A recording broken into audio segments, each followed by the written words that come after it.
Bem, vão me dizendo aí, estão ouvindo bem. Quero agradecer aqui a presença de todas, de todos.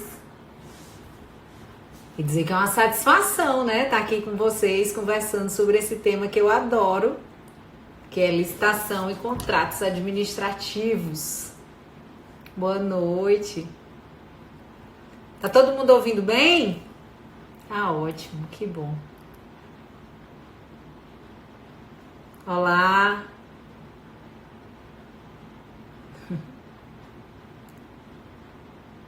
Que bom, é um prazer. Olá. Tô eu aqui. Tava vindo aqui pro escritório e simplesmente me deparei com essa novidade, né? Foi publicada agora há pouco, ó, uma medida provisória 951, que altera exatamente o tema da nossa live, que vem então para colaborar com toda essa discussão que a gente vai tratar hoje aqui. Eu acho assim, primeiro de início eu tenho que agradecer imensamente as pessoas que colaboraram, porque eu fiz uma enquete aqui no Instagram perguntando sobre temas, né?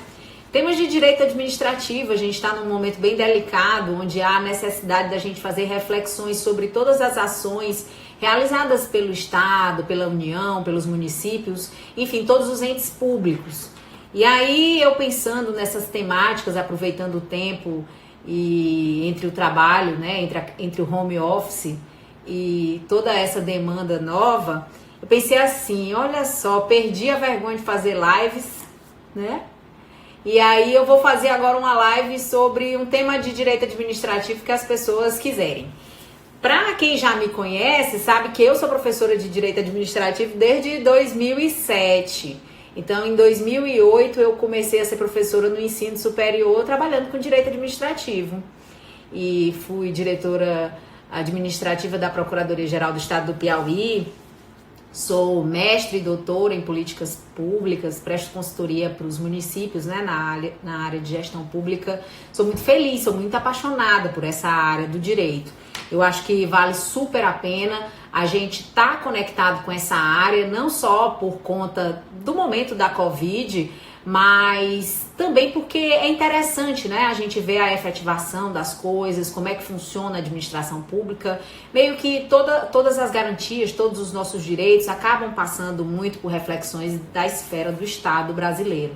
E aí, dentro dessas reflexões, eu particularmente comecei a trabalhar com licitações públicas bem jovem, né? Assim que ingressei no curso de Direito, eu tive a oportunidade de começar a trabalhar com licitações públicas. Tenho um baita agradecimento à doutora Eunice Pimentel, que é auditora, né, aposentada hoje, do Tribunal de Contas do Estado do Piauí. A minha mãe também é do Tribunal de Contas do Estado do Piauí, auditora ainda na ativa. E foi através delas que eu me apaixonei pelo direito administrativo, pela área, pelo convívio com a administração pública. E aí eu quero mostrar um pouquinho para vocês dessa minha dedicação ao direito administrativo, desse amor que eu tenho em relação a compreender como é que o Estado brasileiro funciona, a questão associada com os aspectos constitucionais, enfim. Então, no primeiro momento aqui dessa live, eu queria fazer esse agradecimento, esse destaque para essas pessoas também que fazem parte da minha vida e esse agradecimento para aqueles que votaram na live. O tema que venceu foi licitações públicas, né? É o tema mais badalado agora, especialmente para advogados e advogadas que atuam na consultoria de municípios, consultoria de Estado, procuradores, enfim. É um tema que eu vou dizer para vocês, né? A primeira coisa que eu acho que a gente tem que falar em relação à licitação e esse momento da Covid é que esse tema, ele ainda está sendo amadurecido.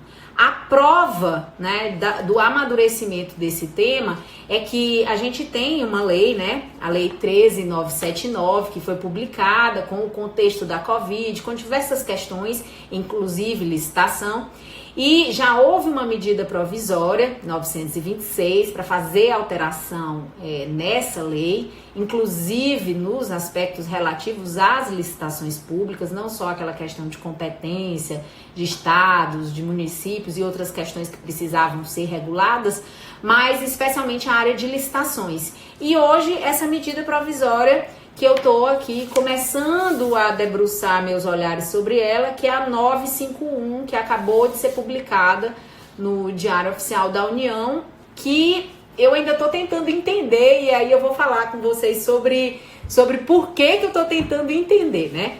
Mas, bem, basicamente você me pergunta assim, Nayara, e aí eu pedi durante o dia para algumas pessoas colocarem dúvidas que teriam em relação a esse tema. Sabe que a maior dúvida das pessoas nesse momento é dizer assim, você tem certeza que essas legislações novas, essas aberturas que possivelmente estão acontecendo com a justificativa da Covid, não poderiam ser um ponto para abertura de corrupção no Brasil? Então, as perguntas são muito nesse sentido e eu acho importante que as pessoas elas se questionem isso exatamente porque mostra que está todo mundo atento. E essa visão, esse controle social, ele é muito importante nesse momento. Não só o controle do Ministério Público, não só o próprio controle administrativo interno, né? O controle interno dos órgãos públicos, os tribunais de contas, o controle externo, mas a sociedade também caminhando em todas essas reflexões é muito importante. E aí, respondendo assim de início essa pergunta, eu quero dizer para vocês que me perguntaram, né, que sabem que eu sou essa pessoa aqui extremamente aberta nas minhas reflexões e nas minhas opiniões, para dizer para vocês que a gente não está isento, tá, de acontecer situações que possam vir a demonstrar um erro, né, ou algum tipo de dolo que pode existir também em relação ao uso dos recursos públicos nesse momento. Então todo mundo precisa ficar atento. Mas isso, gente, eu vou conversar mais um pouquinho com vocês sobre como é que eu acho que o controle deve se posicionar na nossa terceira live.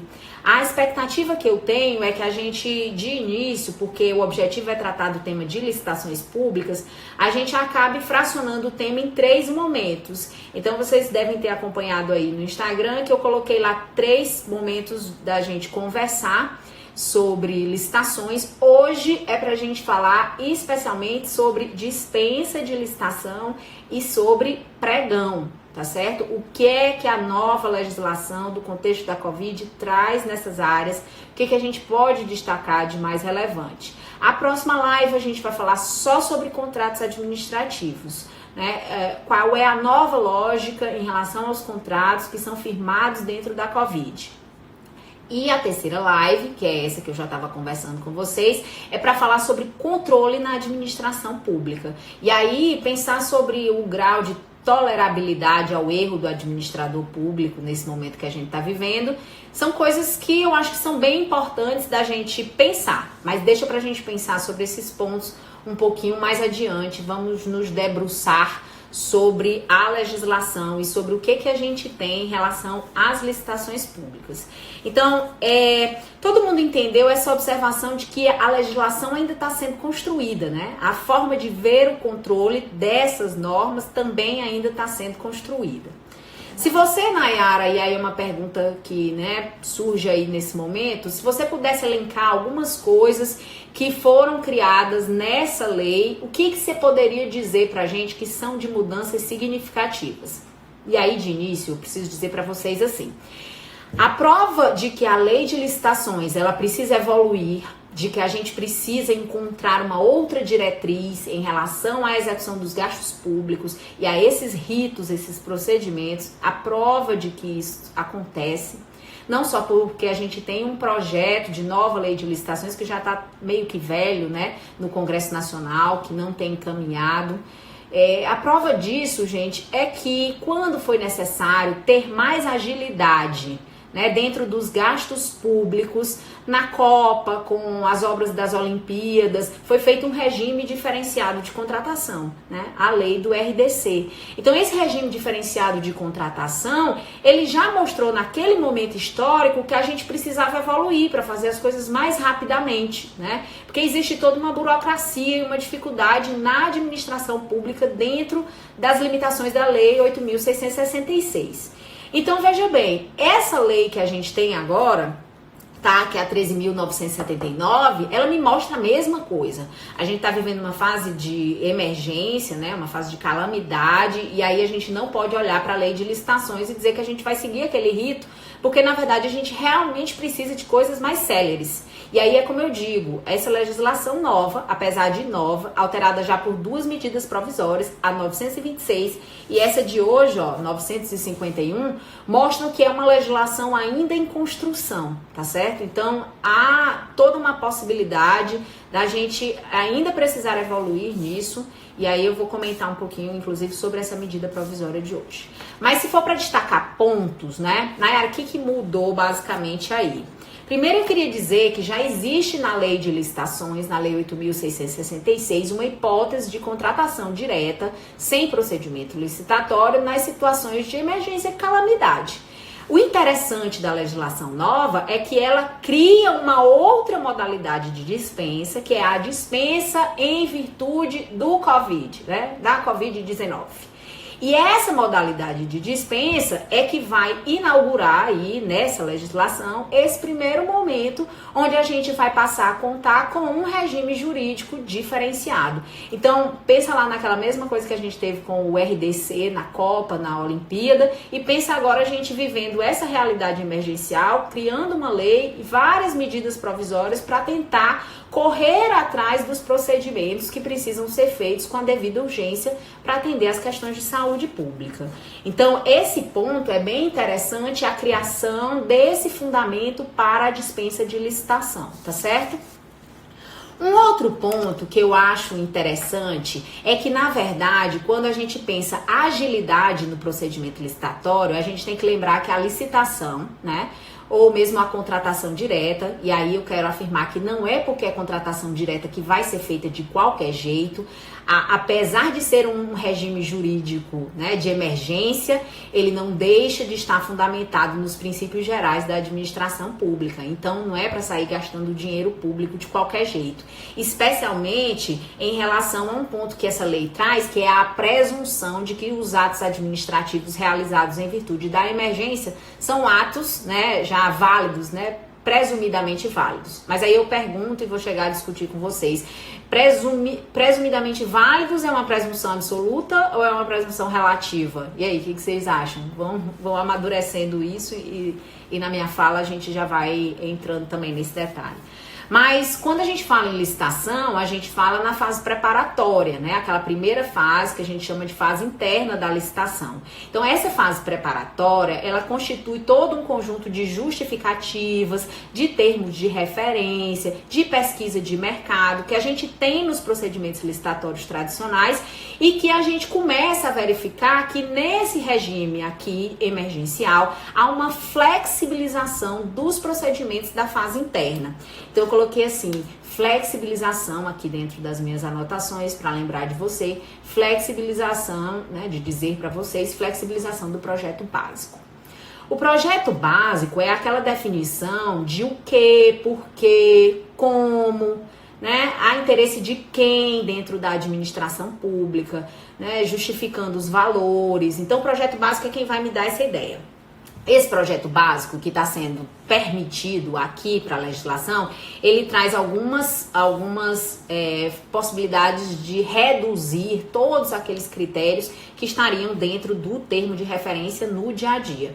As contratações permitidas por essa lei, elas vão ser contratações que, em regra, vão ser só durante a fase da emergência. O máximo que a legislação permitiu é que os contratos sejam feitos por até 6 meses, tá, gente? Então, a gente realmente não sabe muito bem o tempo que dura isso, mas a gente sabe que tudo que for feito em relação à contratação nesse fundamento da Covid vai ser emergencial e certamente os contratos administrativos só poderão ser feitos até 6 meses. Claro que pode ter alguma alteração depois disso. Mas em relação ao projeto básico, é interessante a gente observar que não é que não vai ter que ser feita uma pesquisa de mercado, vai ter que ter pesquisa de mercado. A regra geral, e aí eu queria recomendar a todo mundo que trabalha com municípios, naquilo que puder, ser o mais ortodoxo possível, né? Se você tem tempo, se não é uma grande emergência, por exemplo, você vai precisar comprar álcool gel, sabe? E aí, ou você vai precisar comprar o álcool 70 para os postos e tal. Se ainda tem álcool lá, se dá tempo você passar uma semana para fazer essa compra, mesmo que isso seja um fundamento de Covid, mesmo que você esteja com a possibilidade de flexibilizar a forma de elaboração da fase interna daquela contratação no projeto básico, você não deixa de tomar certos cuidados. Então, é possível, né? E aí essa legislação foi bem interessante, adquirir produtos que nem sejam novos. É possível adquirir coisas usadas. Nesse ponto, isso aí vai ter que ter uma atenção do gestor, porque você vai gastar recurso público para comprar algo que não é novo. Será que há uma garantia em relação ao uso daquilo que não é novo? Olha só, em relação ao projeto básico, de maneira bem específica, né? A Advocacia Geral da União e aí até a Procuradoria Geral do Estado, já andei conversando aqui em relação a Piauí com algumas pessoas, já tem identificado mais ou menos, conforme o fundamento da lei, algumas matrizes, algumas diretrizes para que se elabore esse termo de referência. Então, é um termo de referência simplificado. Olha o que a lei vai dizer. Você vai ter que dizer o que é o objeto, você vai ter que fundamentar essa contratação. Então, essa parte básica, o que, para que, como, ela continua existindo. O que é interessante aqui, eu acho, é em relação ao critério da pesquisa de mercado, né? Que ela excepciona, e aí tem que ser mediante justificativa, né? Justificativa da autoridade competente, dispense essa estimativa de preços. Então, como eu estava falando, se você puder, tiver tempo, uma semana para fazer essa compra, tiver como ligar para empresas, mesmo que seja a pessoa do setor de compras, certificando que fez a pesquisa por telefone e que o valor daquele álcool gel naquele lugar é tanto naquela empresa, faça isso, coloque dentro do processo, porque eu acho que é muito mais difícil você fazer uma justificativa de que por situação extraordinária você não está colocando pesquisa de mercado dentro do projeto. Então, apesar de ser flexibilizado, eu acho que vale a pena observar se é uma situação realmente que dá um espaço de tempo para agir ou não. Diz assim, que os preços obtidos a partir da estimativa de preço não impedem a contratação pelo poder público de valores superiores ao de mercado. Gente, quando você vai fazer compra na administração pública, essa ideia do preço de mercado, e aí há muito tempo eu já superei aquela ideia de pegar 3 orçamentos, sabe? A gente tem várias formas, não só os orçamentos vindos dos fornecedores, esse exemplo que eu dei de ligar, de perguntar, de certificar no processo, é uma das possibilidades também, pegar outros registros de preço e tudo. Mas veja só, os preços das coisas sendo compradas hoje vão estar completamente diferentes dos preços dos registros de preços há 2 meses atrás, 3 meses atrás, por mais que tenha sido uma licitação recente. Porque tá havendo uma escassez de tudo isso. Então, essa escassez, ela vai fazer o preço flutuar. Claro que a gente não vai sair comprando qualquer coisa absurdamente. E aí, um dos critérios que eu queria chamar a atenção em relação aos princípios de licitação pública é o princípio da proporcionalidade. Gente, razoabilidade e proporcionalidade, para mim, são grandes princípios para que você aplique nesse momento. É você saber que você pode comprar o álcool gel, né? Mas você tendo 2 empresas que possam fornecer dentro do mesmo prazo, com a mesma urgência, você vai escolher aquela que o preço for mais vantajoso para a administração pública. Então, sempre vai ter essa dinâmica, mesmo que seja uma contratação direta. Agora, que é interessante que a legislação, ela permita, né, ela abra esse espaço de compreensão de que o gestor público, ele realmente vai poder, né, fazer compras e que esses preços flutuam, isso eu achei assim extremamente relevante em relação ao contexto. Mas tem que ter esse cuidado, tá?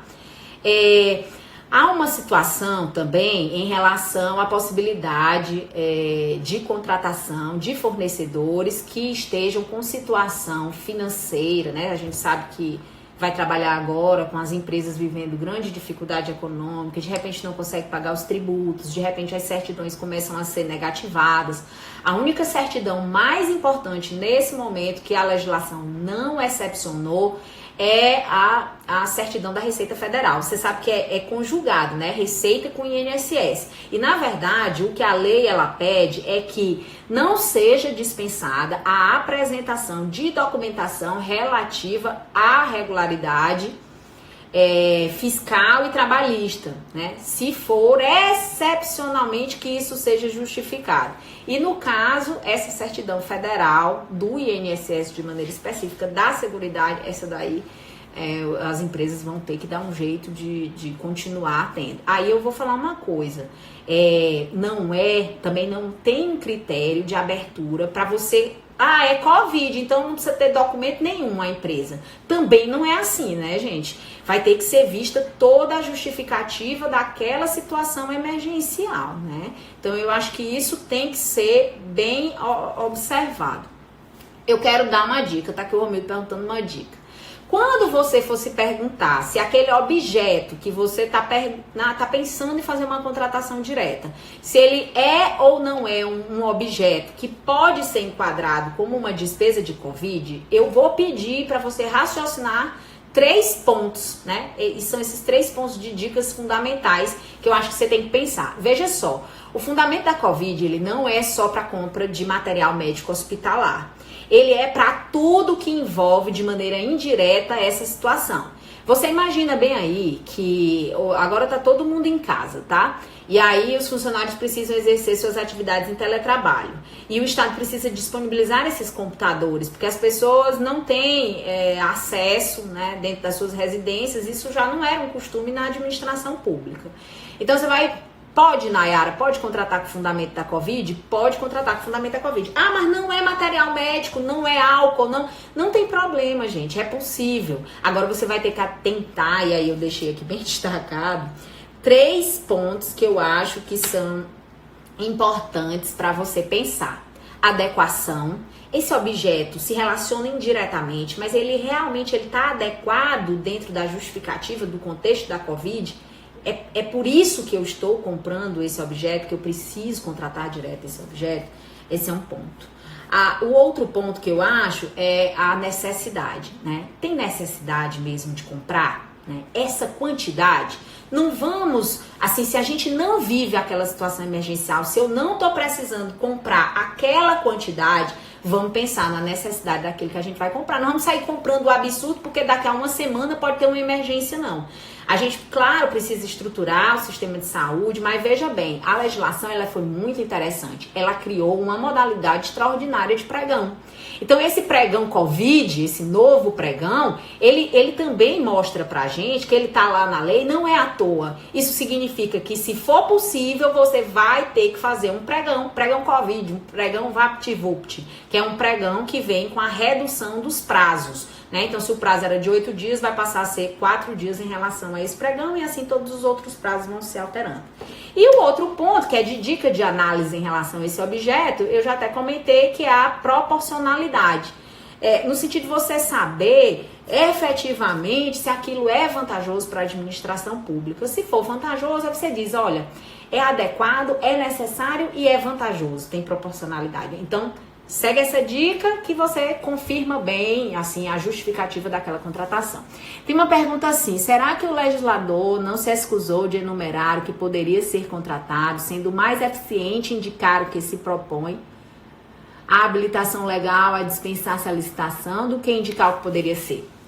Eu acho, gente, assim, que a legislação, ela tá amadurecendo. Quando foi pensada a legislação de início, né, não havia uma certeza sobre o tamanho da urgência que deveria ser e o tamanho da flexibilização. Então, é a mesma coisa daquela questão de que também ficou faltando evidenciar o que seriam serviços essenciais, né? E aí, por conta disso, essa questão de estados, municípios estarem fazendo decretos, definindo o que pode abrir, o que não pode.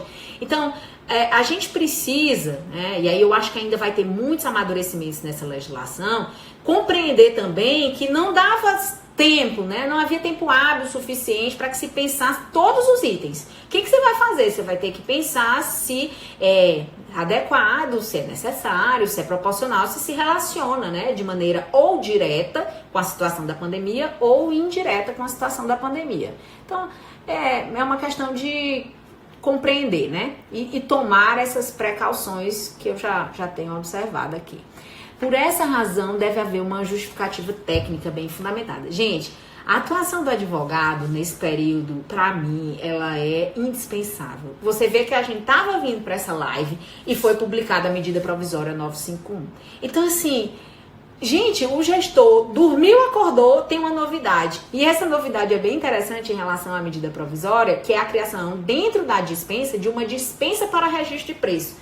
Eu acho muito estranho, porque uma coisa é dispensa, a outra coisa é registro de preço. Mas antes de falar da medida provisória, eu vou continuar aqui comentando um ponto que eu acho interessante. Quando se fala que essa lei criou uma hipótese, né, uma hipótese nova de dispensa de licitação, a gente também tem que dizer que ela não criou só uma hipótese nova de dispensa de licitação, ela criou uma hipótese de inexigibilidade de licitação também.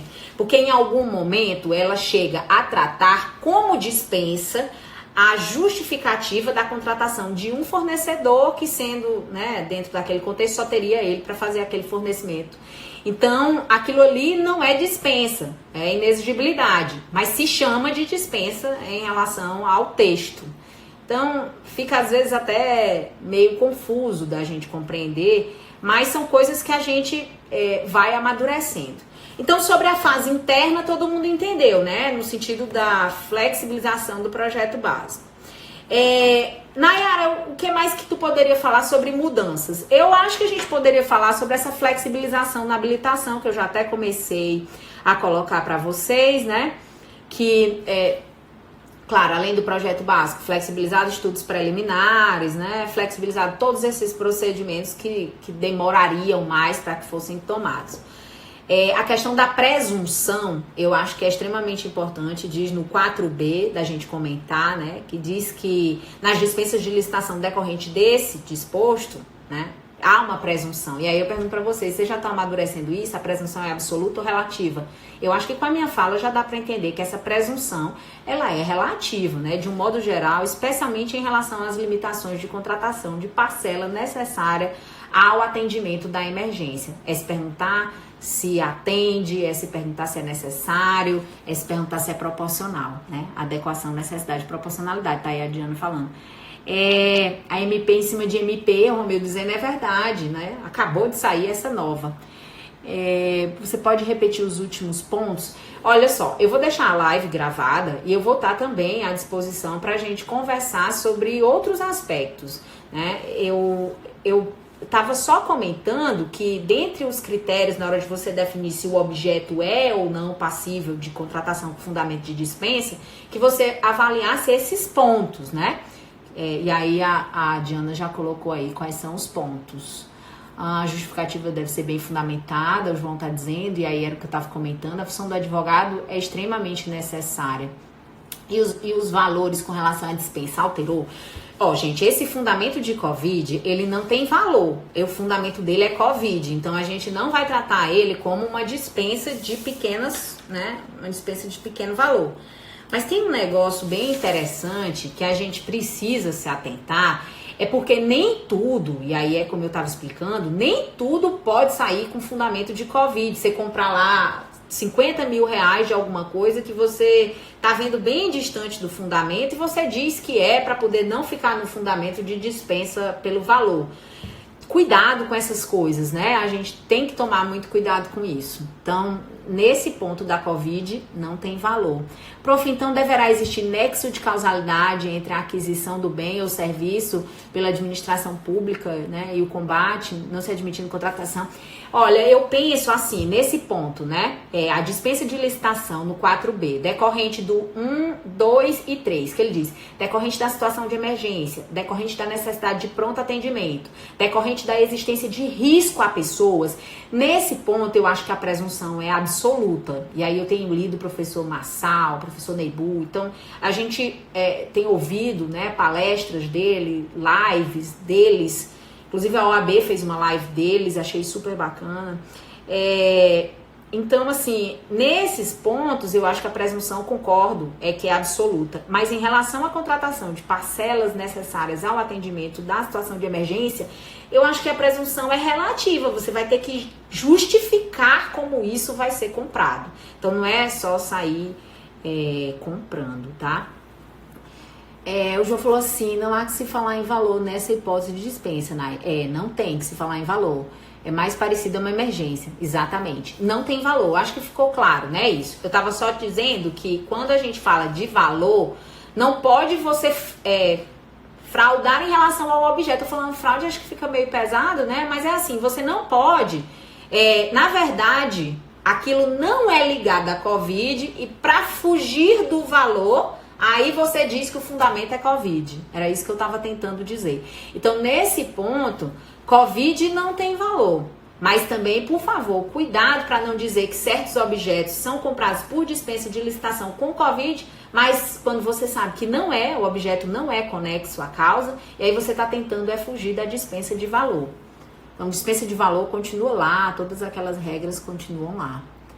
Tudo bem, gente, até aí? Ok? Tá todo mundo entendendo? Bom, eu selecionei aqui outro ponto, né, que era o que eu estava explicando em relação à habilitação.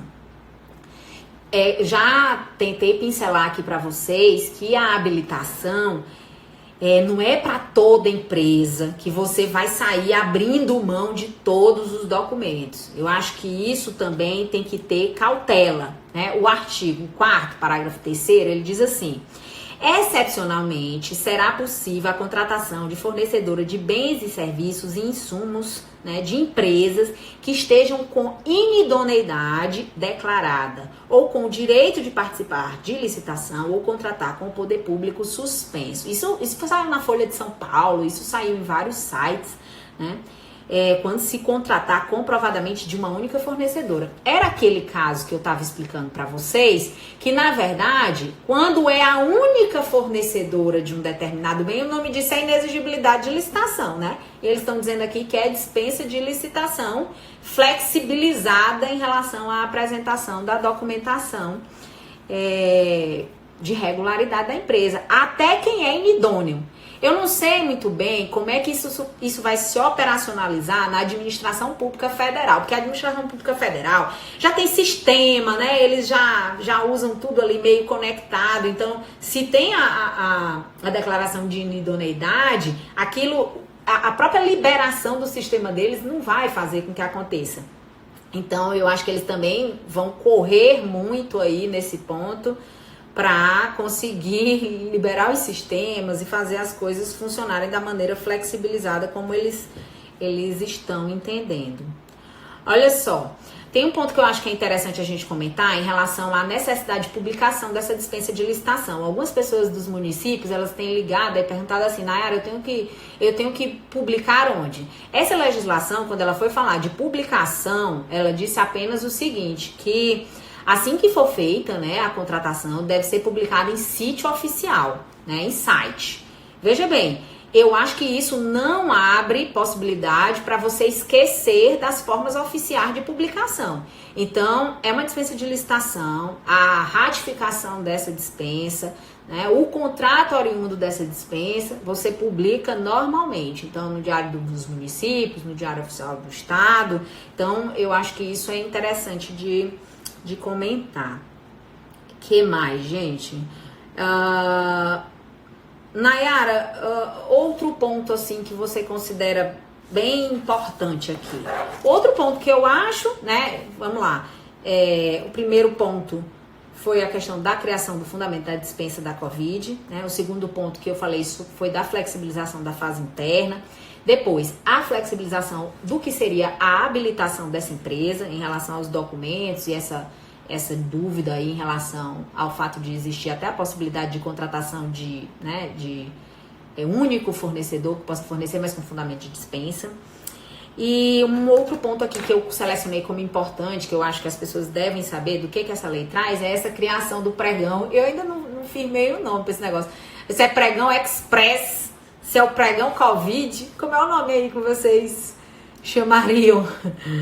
Eu sei que é um pregão diferenciado, né? Então, essa figura do pregão, pra mim, ela me mostra que quando eu estiver trabalhando lá no município ou no estado, eu devo adotar uma lógica. Lógica, é Covid? É. Primeiro faz o quê? Pregão. Se tiver tempo hábil, o tal do pregão express, com os prazos reduzidos. Mas se não tiver tempo hábil, e tudo isso precisa ter um encadeamento de justificativas, né? Aí você faz a dispensa de licitação com fundamento da Covid, sem esquecer, no caso aqui, de publicar no site do Tribunal de Contas, dentro daquele prazo de 24 horas. Inclusive, o próprio site do TCE Piauí já tá lá com a aba, quando você vai cadastrar, perguntando se é caso ou não de Covid, tá? Então, eu achei bem legal, porque eles atualizaram bem rapidamente, e aí todo mundo tem que meio que agir rapidamente durante esse processo. Esse pregão express, ele vem com essa redução de prazos, e aí eu anotei aqui algumas coisas, né? Também diz necessidade de estudos preliminares, a ideia de ser mais rápido, né? Se a gente fosse adotar uma lógica de pensamento, então seria o pregão express, depois a dispensa. Nayara, é ainda uma coisa bem... Pregão express é ótimo, né? Porque era pra ser rápido, né? É pra ser rápido, né? Espero que seja. Mas, enfim, vamos imaginar que não resolva, tá? Busque o pregão não dê certo, ou então busque a dispensa não dê certo. Aí a gente vai começar a trabalhar com outras dinâmicas do direito administrativo, que é aquela questão da requisição e da desapropriação. Eu acho que vale a pena, gente, que a gente pense que na desapropriação a indenização ela é prévia. Tecnicamente é uma indenização prévia, justa e em dinheiro. Sabe aquelas coisas do direito administrativo bem clássico? A requisição administrativa, a gente já tem visto sendo usada aí, mas eu tenho receios com relação à requisição administrativa e a questão de se os processos eles realmente estão bem justificados para chegar a uma requisição administrativa, porque a requisição administrativa ela é possível, mas assim, imagine a empresa que vai sofrer, os serviços que vão sofrer requisição administrativa, e essa indenização ela só é posterior, então é muito complicado esse processo. Então eu acho que a requisição ela deveria ficar por último, nessa lógica aí de uma situação emergencial e da necessidade de usufruir desses bens, né, ou desses serviços. Então, se puder, mantenha as contratações, mantenha as licitações, se puder, faça a contratação direta, deixe essas outras situações, assim, para realmente quando tiver bem fundamento. A gente já comentou e eu botei uma observação bem grande assim, motivação técnica, para não esquecer da importância da gente como advogado nesse processo, né, como consultor administrativo, para a gente poder ajudar na análise de tudo isso.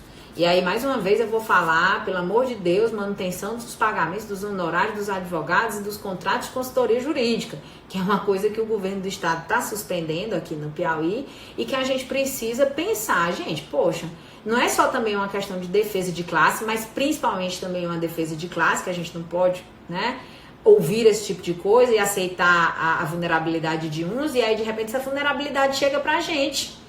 E aí os municípios copiando isso é uma questão bem, bem complicada, né? Deixa eu ver o que o João está dizendo aqui. O João, fora que isso gera uma quebra de mercado. Com certeza, a requisição pode prejudicar a empresa, que posteriormente poderia também colaborar com a crise. João, obrigada. O João é um querido, né? A mãe dele, né? A família é do meu coração. Também é uma pessoa que, se eu destacar na minha vida... Doutora Joelgina é uma pessoa muito importante, né, na minha vida. Para eu gostar de licitação, ela também fez parte desse processo. Vou dar um abraço para ela, tá, João? Olha só, esse pregão simplificado eu coloquei aqui, e aí queria falar assim, que eu acho que o objetivo da criação dele é proteger o gestor, exatamente porque a gente não sabe como é que os contratos administrativos eles vão ser vistos, né, pelos órgãos de controle do Tribunal de Contas. É verdade. Então, assim, vamos ter muita atenção nisso, né? De repente, vamos tentar realizar os pregões, né? Vamos reduzir os prazos pela metade. Hoje mesmo eu me debrucei durante uma parte do dia para tentar elaborar esse meu edital, Porque eu acho até que esse edital, ele é um edital diferente, não é só uma questão de prazos, né? Mas principalmente ele traz uma redução dos prazos, né? E redução dos requisitos de habilitação, exceto a prova de regularidade da Seguridade Social, que eu já tinha aqui comentado com vocês, e também aquela certidão, aquela declaração de que não emprega menores, essa também tem que fazer parte dos requisitos de habilitação desse procedimento, tá? Então, não pode sair abrindo mão da documentação, acho que eu já deixei isso aí bem claro. Olha só, prazo para o pregão de 8 para 4, né? Prazo para recurso contra razões no pregão especial ou express, né? De 3 dias para 1 dia. Enfim.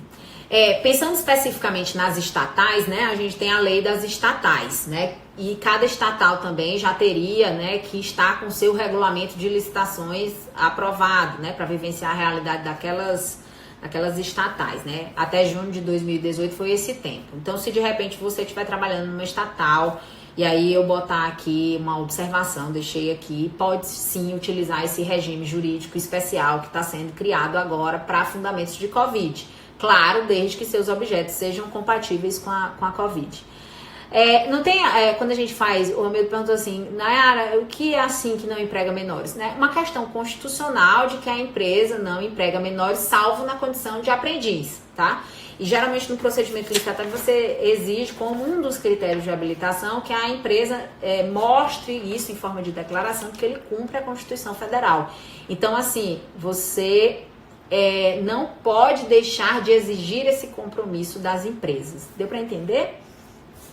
Então, se fosse assim, pensando aqui em mais um ponto, né, Nayara, você já falou aí da flexibilização do projeto, você falou da flexibilização da fase de habilitação, né, você está comentando sobre a questão do pregão, falando um pouquinho sobre a lei das estatais, né, eu selecionei também aqui, e aí eu coloquei, não sei se todo mundo conseguiu compreender essa questão da presunção absoluta e da presunção relativa. Gente, eu acho que o controle, quando for realizado nesses processos, e aí eu sempre vou dizer o seguinte, gente, seja o mais ortodoxo que você puder. Se realmente não está naquele nível de emergência, dá para você aguardar 1 dia, 2 dias. Cuidado com esses critérios para a escolha dessas empresas, né? Cuidado, porque não é só a administração pública declarar, né? Você tem que ver se o objeto é adequado, você tem que ver a necessidade. A minha grande preocupação é essa, porque aí, se de repente todo mundo passar a entender que tudo que for feito, porque botou o fundamento da Covid lá, tá 100% certo, a gente vai começar a ter problema, e aí, de repente, se começam a acontecer coisas que vão sendo noticiadas e tudo, o controle vai se inflamando, e aí daqui a pouco ninguém olha mais com esses processos com tranquilidade, vai ficar todo mundo com medo de fazer esses processos. Eu acho que não deve ter medo, eu acho que todo mundo deve fazer sim as contratações diretas que precisam ser feitas, fazer o pregão express. Eu acho que tem que cuidar de fazer a coisa girar, porque o imobilismo nesse momento, ou por desconhecimento, procura ajuda, conversa com alguém, mas eu acho que esse imobilismo, ou por medo dos órgãos de controle, ou por essa falta de compreensão dessa realidade, ela vai fazer com que a população sofra muito, porque a gente vai realmente precisar dessas contratações, dessas aquisições, e o olhar atento, né? O olhar social, eu acho que é indispensável. A gente tá aqui num momento, deixa eu ver que horas são, faltam só 15 minutos, tá? Pra gente fechar, sabe que a live cai, né? Mas enfim, dentre os pontos que eu tinha marcado pra gente conversar hoje, vinha essa medida provisória aqui, ó, 951. A Claudinha tá aqui. Claudinha, tá me mandando uma... Deixa eu ver aqui. Claudinha, tu tá podendo entrar? Dá um oi aqui, eu vou botar aqui. Chamar essa amiga aqui, uma parceira. Amiga, tu pediu uma solicitação para entrar e não tá podendo entrar. Não, mas aqui tem vários amigos, tá, gente? Várias pessoas que trabalham com licitação. Vocês sabem que meu WhatsApp, a gente está aí trocando ideia durante esse tempo. E aí, qualquer coisa, depois a gente vai fazendo lives conjuntas e tudo mais. Mas, enfim, essa medida provisória que saiu agora, ela é engraçada, né? Ao mesmo tempo, eu acho que ela é muito confusa. São poucos artigos, são 4 artigos só. Aí ela diz assim, estabelece normas de compras públicas, olha só, mexe com a parte de contratação, estabelece sanções, né? A questão de sanções, e aí eu acho interessante para você ver, né? Na medida em que as pessoas elas vão evoluindo em termos de pressão e acompanhamento dessas realidades, a própria lei, né? A partir das medidas provisórias, vai sendo remodelada. Então, esse nome de sanção foi bem interessante para dizer assim, você está pensando que não tem sanção nisso aqui que está acontecendo nesse momento, se você fizer algo errado? Agora, eu sempre vou trabalhar uma perspectiva de que há uma necessidade de ter tolerância também em relação àquilo que for bem realizado pela administração pública. Acho que a gente não deve ficar olhando só com um olhar de desconfiança, não. Eu tenho muita esperança, assim, acho, né? Tem os gestores que a gente vê com muita credibilidade, especialmente aqui no meu escritório, eu procuro trabalhar com pessoas que eu acredito nos projetos de gestão deles, né? Você sabe que a advocacia vai estabelecendo uma relação de confiança muito grande, e aí, na medida que a gente vai recomendando, que a pessoa vai aceitando e as coisas vão funcionando, dá uma alegria imensa pra gente. Então, não me causa nenhum medo, nenhum estranhamento ver esse nome aqui, sanção, porque era preciso, e é preciso, que essa legislação amadureça mais um pouco para que a gente pense as sanções que possam vir a acontecer desse processo. Porque eu também acho que a forma de ver esses processos não pode ser a mesma forma. O olhar, o tipo do olhar não pode ser o mesmo olhar que gira os processos da Lei 8.666. Olha só, basicamente, o que essa medida provisória que está sendo publicada hoje, ela traz aqui de novo para a gente, e aí alguém que trabalha aí com licitação, o povo que trabalha com licitação está me ouvindo, me ajuda bem aqui. Olha só, ela diz assim, na hipótese de dispensa, né? Na hipótese de dispensa, quando se tratar de compra ou contratação por mais de um órgão ou entidade, o sistema de registro de preços de que trata a lei poderá ser usado. Gente, eu sou uma pessoa entusiasta do sistema de registro de preços. Comecei a trabalhar com registro de preço quando começou a implantar o sistema de registro de preço aqui no estado do Piauí. Né? Era Seclip, o nome do órgão. Muito mais de 10 anos atrás. Então, eu sou uma entusiasta do registro de preços. Sei que foi muito criticado a questão do carona nos registros de preços, porque se dizia que era uma situação que ia levar as pessoas a não realizarem mais procedimentos licitatórios, e isso ia acabar sendo uma burla ao procedimento licitatório. Isso aqui, para mim, confirma a necessidade da administração pública atuar de maneira conjunta, da administração pública estar articulada, dos órgãos estarem atentos, porque, afinal de contas, se um falhar, se der errado em algum lugar, vão ser vidas perdidas. Então, o texto me parece um pouco estranho, porque ele cria a dispensa para registro de preços. É isso que ele diz aqui. Na hipótese de dispensa, o registro de preços. E a gente sabe que uma coisa são as hipóteses de dispensa de licitação e a outra coisa é a realização de uma licitação, que pode ser também na modalidade pregão, para registro de preços.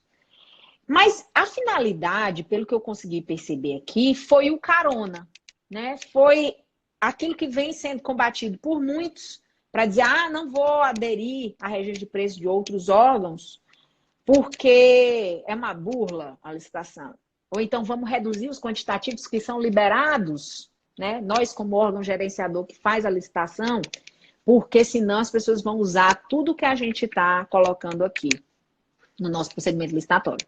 Veja bem, ele estabelece um parâmetro, essa medida provisória, de que comprados, né, pelo fundamento da Covid, passam a ser compras nacionais, com a possibilidade de dilação, de ampliação do carona. E isso é fantástico. Por que eu acho que isso acontece? Eu acho que acontece por isso. Porque se der errado em algum órgão, se der errado em algum ente, tá dando errado para todo mundo. Então, diz assim, que o órgão ou entidade que é gerenciador da compra, né, estabelecerá um prazo, né, contado da data da divulgação da intenção de registro de preço, entre 2 e 4 dias, para que outros órgãos e entidades manifestem interesse em participar do sistema de registro de preço. Olha só que interessante. Eu só achei que a terminologia ficou meio estranha, né? Dispensa para registro de preço, mas a finalidade aqui, pelo que eu consegui captar da medida provisória, é bem interessante, né? Tratar essas compras como compras nacionais e viabilizar a possibilidade, né, através da intenção de adesão como carona. Isso vai salvaguardar aí muitas entidades e muitos órgãos, e eu espero que haja protagonismo e seriedade na hora da realização dessas contratações.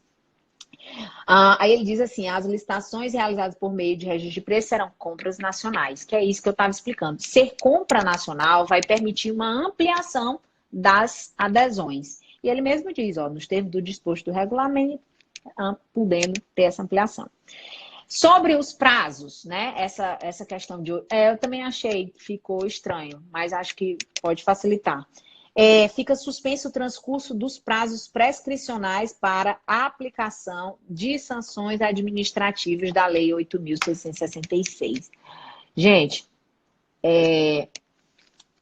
a gente precisa, né, entender que uma coisa são as sanções e a forma como a Lei 8.666 se posiciona. A outra coisa é essa legislação extraordinária para esse período. Não dá, e aí a gente vai falar na próxima live sobre contratos, não dá para a gente pensar uma execução de contratos pela 8.666, sanções, da mesma forma da 8.666, necessariamente aplicado nesse momento. Então, eu também compreendo a suspensão do transcurso do prazo prescricional para a aplicação de sanções administrativas previstas no 8.666, artigo 6º-D, inserido pela medida provisória de hoje. E acho extremamente interessante. O carona facilita a fiscalização dos órgãos de controle e traz economia e eficácia aos processos, no meu pensamento. Tá? A Claudinha dizendo, eu também acho. Eu acho que carona facilita muito, ajuda muito. Se puder, claro, aquela dinâmica que eu tinha comentado, né? Faz a licitação, mas se você pode aderir, por que não? Alguns órgãos de controle, né, dependendo de qual estado você está trabalhando, vão ter uma visão um pouco assim, até preconceituosa, eu acho, na hora de fazer uma análise, vão olhar com o olho meio torto e tal. Mas eu, particularmente, porque trabalhei na gênese até da implantação do sistema de registro de preço aqui no Piauí, eu acho o registro de preço fantástico. Eu acho o carona uma modalidade que merece, né, que a gente observe. E eu acho que para esse processo da Covid, esse momento da Covid, vai ser muito interessante a gente estar com isso aí organizado, para que as entidades se socorram, e aí, como eu estava falando, para que dê certo para todo mundo. Então, gente, assim, são essas, assim, os pontos chaves, as colocações que eu fiz para a gente trabalhar um pouco hoje. As dúvidas, elas vão acontecendo durante, sabe, o nosso trabalho, as assessorias. É como eu digo, não tem uma coisa fechada. Se tem uma medida provisória hoje, isso mostra que o tema é delicado, né? Então, que a gente precisa evoluir com atenção, tudo isso. Eu acho que eu falei, assim, os pontos cruciais do que a gente considera que são importantes em relação à legislação nova. Falei, inclusive, sobre essa necessidade de atenção da discricionariedade. Não é tudo que se pode fazer com o fundamento da Covid. E também isso precisa ser bem fiscalizado, né? Ó, João, obrigada. E, assim, eu estou à disposição, tem só alguns minutinhos aqui para a live encerrar, mas eu quero dizer para vocês que a próxima live, a gente vai falar só sobre contratos. E, assim, quem precisar de mim, eu vou estar à disposição também para tirar dúvidas. O que vocês precisarem, vocês sabem que eu sou uma pessoa super aberta e a gente está à disposição. Vocês gostaram? Tem mais perguntas? Eu acho que essa dúvida das questões de corrupção, elas sempre vão inquietar a cabeça da gente. Mas por mais que a gente seja cuidadoso, gente, eu garanto para vocês que falhas vão acontecer, erros vão acontecer. Mas a gente tem que ficar atento, né, enquanto sociedade, enquanto jurista, né, enquanto parecerista, né, dentro dos procedimentos, para que as coisas funcionem bem e que dê certo. Eu só torço aí para a gente passar por esse momento e superando tudo isso, que a gente tenha a condição aí de se ver novamente, né? Sem essas questões de medo, né? Do isolamento.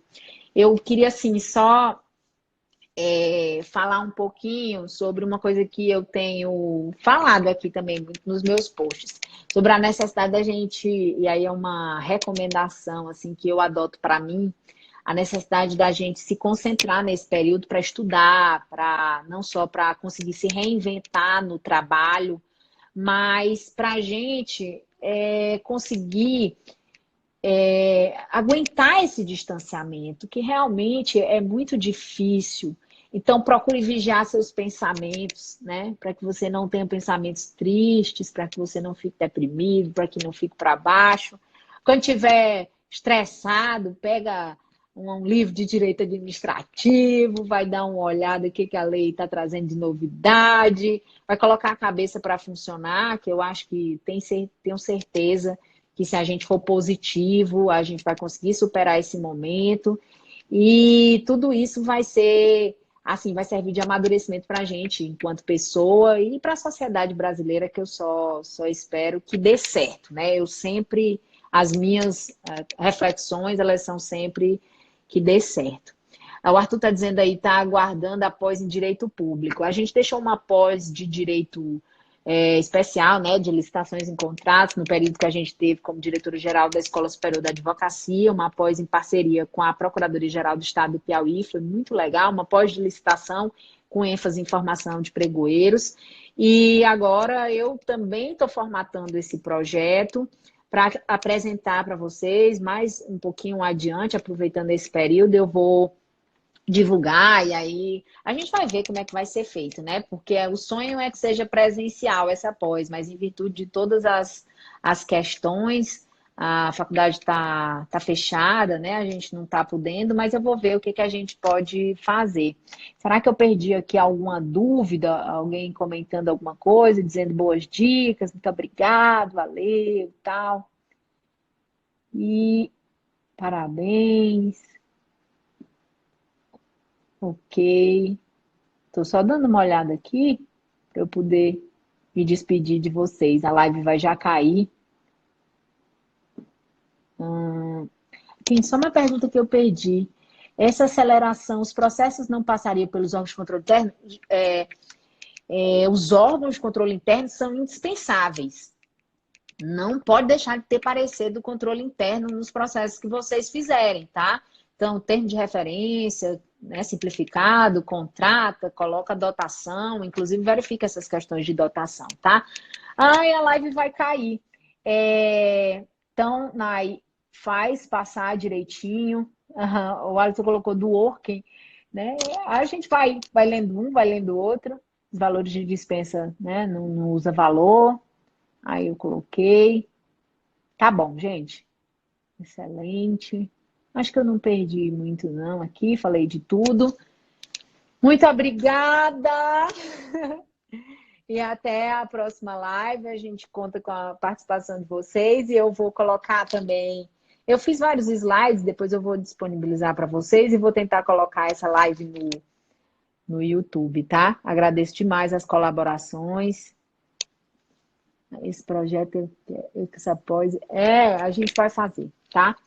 Pois, gente, um grande abraço. Nós que agradecemos. Valeu.